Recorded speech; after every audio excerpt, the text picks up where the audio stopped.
Altouri.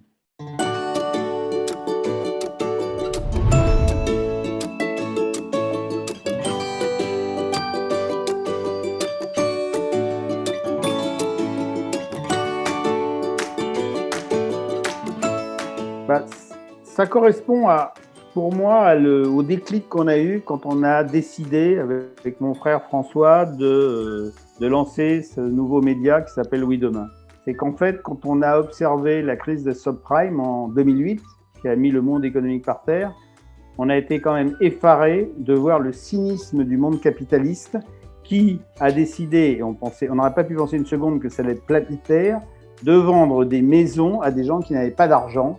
Et à ce moment-là, ça a amené un choc économique absolument insensé. Là, on est allé au bout de ce qu'on a dit d'un modèle économique. On était persuadé qu'on était totalement au bout d'un modèle économique.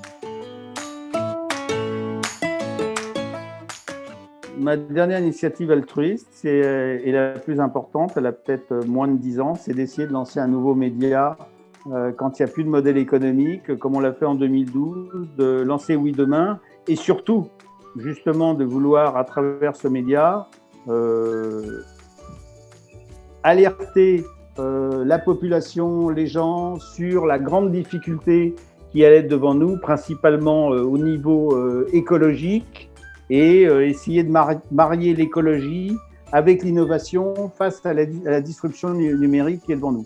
Je pense que d'avoir tenté ça est quelque chose d'assez original et assez altruiste de notre part, puisque nous ne sommes qu'un petit groupe de presse indépendant et nous n'avons pas de financement derrière nous, à part, on va dire, le peu d'argent qu'on a réussi à avoir, à accumuler en presse depuis 20 ans. Et on a à peu près tout mis dans Oui Demain.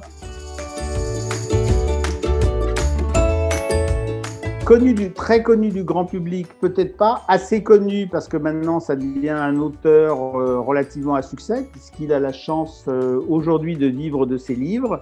C'est un ami depuis 40 ans qui s'appelle Patrice Franceschi, qui, en termes d'altruisme, pour moi c'est le plus beau puisqu'il risque sa vie, et qu'il a épousé la cause kurde avant d'avoir épousé la cause des Afghans contre les Soviétiques.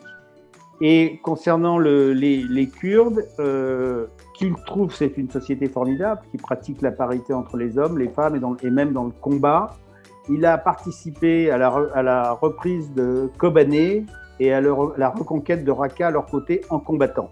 Et il se définit lui-même comme maniant le glaive et la plume.